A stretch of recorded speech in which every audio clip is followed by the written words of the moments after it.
আসসালামু আলাইকুম রহমতুল্লাহি ওয়া বারাকাতুহু। প্রিয় দর্শক, সবাই কেমন আছেন? আশা করি ভালো আছেন। বন্ধুরা, আজকে আমি আপনাদেরকে বাড়িতে দারুণ একটা মজার রেসিপি করে দেখাবো। সেইটা গরমে একদম প্রচণ্ড আমাদের শরীরের পক্ষে উপকারী। তো দেখুন, এখানে আমি একটা বড় সাইজের আম সেদ্ধ করে একটা বাটির মধ্যে ঢেলে নিয়েছি। তো বন্ধুরা, এই আমটা যে আমি সেদ্ধ করেছি সেইটা আমি আর দেখাতে পারিনি, কেননা মোবাইলে একদমই চার্জ ছিল না, তো সুইচ অফ হয়ে গেছিলো, তো চার্জে লাগিয়েছিলাম। তো এই আমটা আমি এবারে জলটা থেকে তুলে একটা চামচ দিয়ে চেঁচে চেঁচে মিক্সিং জারের মধ্যে নিয়ে নিচ্ছি।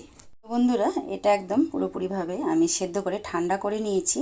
আর আমের যে পাল্পটা আছে এটাকে আমি সুন্দর করে চামচ দিয়ে তুলে একটা মিক্সিং জারের মধ্যে নিয়ে নিচ্ছি, তারপরে আবারও দেখাচ্ছি। তো বন্ধুরা দেখুন, পুরো একদম আমি এখানে আমের পাল্পটাকে চেঁচে চেঁচে খুব সুন্দরভাবে নিয়ে নিয়েছি। আর এই যে এক্সট্রা জলটা আছে সেই জলটা আমি ফেলে দেবো না, এই জলটা আবার কাজে লাগবে। তো এবারে আমি এই আমের পাল্পের মধ্যে দিয়ে দিচ্ছি এক টুকরো আদা। এইভাবে আমি দুভাগে ভাগ করে নিয়েছি। তো এটাকে আমি এবারে সুন্দর করে পেস্ট করে নিয়ে চলে আসছি। তো বন্ধুরা, আমটা যত সুন্দরভাবে সেদ্ধ হবে তত এখানে আমের পাল্পটা একদম ভালোভাবে পেস্ট হবে। তো চলুন, এটাকে আমি খুব সুন্দর করে পেস্ট করে নিয়ে আসি। তো বন্ধুরা, খুব সুন্দর করে আমি পেস্ট করে নিয়ে চলে এসেছি দেখুন। আর এবারে আমি এখানে দিয়ে দিব এক মুঠো পুদিনা। তো পুদিনাগুলো আমি খুব সুন্দর করে ধুয়ে পরিষ্কার করে নিয়েছি। এবারে এটাও দিয়ে খুব সুন্দর করে পেস্ট করে নিয়ে আসছি। বন্ধুরা দেখুন, এখানে আমি পুদিনা পাতাটা দিয়ে খুব সুন্দর করে পেস্ট করে নিয়ে চলে এসেছি। আর এক্সট্রা যে জলটা ছিল সেই জলটা দিয়ে আবারও আমি ভালো করে পেস্ট করে নিচ্ছি। বন্ধুরা, এই তো পুরো একদম দেখতেই পাচ্ছেন ভর্তি হয়ে গেছে মিক্সচারের বাটিটা। পুরো জলটাই আমি এখানে ব্যবহার করেছি। তো এটা আমি এবারে সাইডে সরিয়ে রাখছি। এবারে আমি শরবতের জন্য একটা মশলা তৈরি করে নিচ্ছি। তো চুলার মধ্যে আমি একটা কড়াই চাপিয়ে দিয়েছি। আর এখানে কী নিয়েছি মশলা সেটা দেখিয়ে দিচ্ছি। তো এখানে আমি দেখুন কিছুগুলো নিয়েছি গোলমরিচ, কালো গোলমরিচ, আর নিয়েছি গোটা জিরে, আর নিয়েছি হাফ চামচের মতো মৌরি। এইগুলো আমি কড়াই দিয়ে দিলাম। দিয়ে আমি খুব লাল করব না, হালকা করে একটু নেড়ে চেড়ে এটা ভাজা ভাজা করে নিচ্ছি। তো দেখুন, খুব সুন্দর করে একদম ভাজা ভাজা হয়ে গেছে, যাতে পুড়ে না যায়। এবারে আমি নামিয়ে নিচ্ছি, নামিয়ে ঠান্ডা করে এটাকে গুঁড়ো করে নিচ্ছি।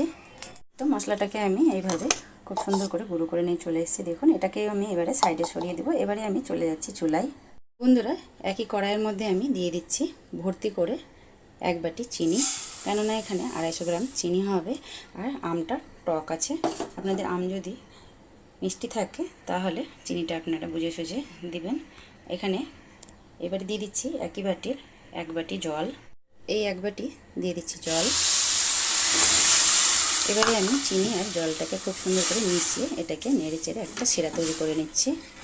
তো দেখুন, এখানে বেশ চিনিটা অনেকটাই গলে এসছে। তো এখানে আমি এইভাবে অনবরত নেড়ে চেড়ে চিনিটাকে গলিয়ে নিচ্ছি।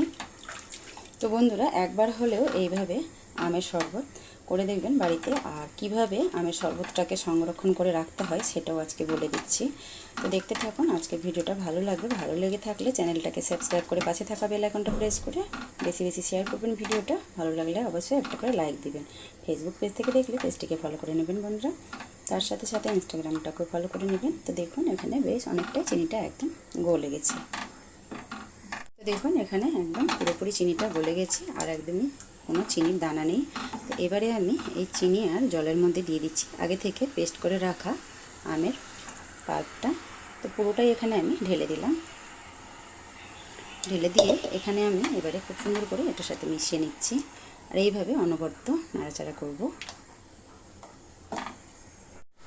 এই তো অনবরত এইভাবে নাড়াচাড়া করছি খুব সুন্দর করে। এটাকে আমি এবারে রান্না করে নিব। তো এখানে আমি আরও কিছু উপকরণ মেশাবো। তো এখানে আমি দিয়ে দিচ্ছি হাফ চামচ বিট লবণ, দিয়ে একটু নেড়ে চেড়ে নিচ্ছি।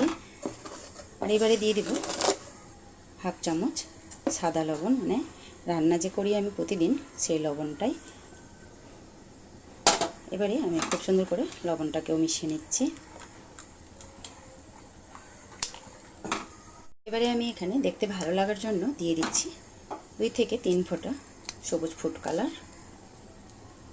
স্বাদে কোনো তফাৎ হবে না, শুধু দেখতে ভালো লাগার জন্য বন্ধুরা। তো এখানে আমি 4 ফোঁটা দিয়ে দিলাম। দেওয়ার পরে এবারে খুব সুন্দর করে মিশিয়ে নিচ্ছি। দেখুন দিতে দিতে কি সুন্দর একদম মনে হচ্ছে আমের কালার চলে এসছে সবুজ। তো এবারে এটা সুন্দর করে নাড়াচাড়া করে এটাকে গাঢ়া করে নেব। আরও এখানে কিছু উপকরণ মেশাবো, দেখতে থাকুন। তো এটাকে আমি কিছুক্ষণ এইভাবে আগে রান্না করে নিই, তারপরে মেশাবো। তো এখানে আমি প্রায় 2 থেকে 3 মিনিট জাল করে নেওয়ার পর বেশ অনেকটা গাঢ়া হয়ে গেছে। এবারে আমি আগে থেকে যে মশলাটাকে ভাজা গুঁড়া করে রেখেছি সেই মশলাটা দিয়ে দিচ্ছি। দেওয়ার পর আবারও খুব সুন্দর করে মিশিয়ে নিচ্ছি। তো দেখুন কি সুন্দর হয়েছে, বেশ অনেকটাই গাঢ়া হতে শুরু করেছে। তো এবারে আমি এখানে দিয়ে দিচ্ছি একটা পাতিলেবুর রস। পুরো আমি একদম কেটে নিয়েছি। তো আমি এইভাবে চিপে চিপে দিয়ে দিচ্ছি, যাতে কোনো চিটচেটা ভাব না থাকে, বা ফ্রিজে যে আমরা অনেক দিন থেকে যে শরবতটাকে সংরক্ষণ করে রাখবো সেটা যেন জমে না যায় তার জন্য। তো বন্ধুরা, পুরো লেবুর রসটাকেই আমি এখানে এইভাবে চিপে চিপে দিচ্ছি। আপনারা চাইলে পরে আগে থেকে রসটাকে একটা বাটির মধ্যে চিপে ছেঁকে নিতে পারেন। তো আমি এইভাবেই দিয়ে দেব। লেবুটা দিলে টেস্টটা আরও বেশি ভালো হবে শরবতের। এই তো দেওয়া হয়ে গেল। এবারে আমি খুব সুন্দর করে চুলার জালটাকে মিডিয়ামে করে 5 থেকে 10 মিনিট রান্না করে নিচ্ছি। তো বন্ধুরা, এখানে দেখুন প্রায় 10 মিনিট রান্না করে নেওয়ার পর কতটা ঘন হয়েছে, অনেকটাই কমে এসছে। তো এবারে আমি একটু আঙুল দিয়ে চেক করে নিব যে চ্যাটচ্যাটা হয়েছে কিনা। তো বন্ধুরা দেখুন, কোনো তার হবে না, একটুখানি এখানে চ্যাটচ্যাটা ভাব হবে। তো এখনও হয়নি, আরও এখানে একটু জাল দিতে হবে, মানে রান্না করতে হবে 5 মিনিট মতো। তো এখানে আমি আরও 5 মিনিট মতো রান্না করে নিচ্ছি, তারপরে দেখাচ্ছি। তো বন্ধুরা, এখানে আরও 5 মিনিট আমি রান্না করে নিয়েছি। এবারে আমি জালটাকে বাড়িয়ে দিয়েছি। বাড়িয়ে দেওয়ার পর এইভাবে আমি 5 মিনিট রান্না করে নিলাম। এবারে আমি চুলার জালটা বন্ধ করে দিলাম। খুব সুন্দর একদম বেশ অনেকটাই ঘন হয়ে গেছে। তো এটাকে আমি এবারে ঠান্ডা হতে দেব। এটা ঠান্ডা হতে হতে আমি অন্য কাজগুলো করে নেব বন্ধুরা, কেননা সংসারে তো একটা কাজ থাকে না, শুধু আমার ভিডিও নিয়ে থাকলে তো হবে না। তো চলুন, এটাকে ঠান্ডা হতে হতে আমি অন্য কাজ ছেড়ে তারপর আপনাদেরকে দেখাবো যে এটা কি সুন্দরভাবে একদম ঠান্ডা হয়েছে আর কতটা ঘন হয়েছে। আর আমি শরবতটাকেও আপনাদেরকে তৈরি করে দেখাচ্ছি। তো এখানে আমি এই ঠান্ডা করার জন্য এই বাটির মধ্যে শরবতটাকে ঢেলে নিচ্ছি।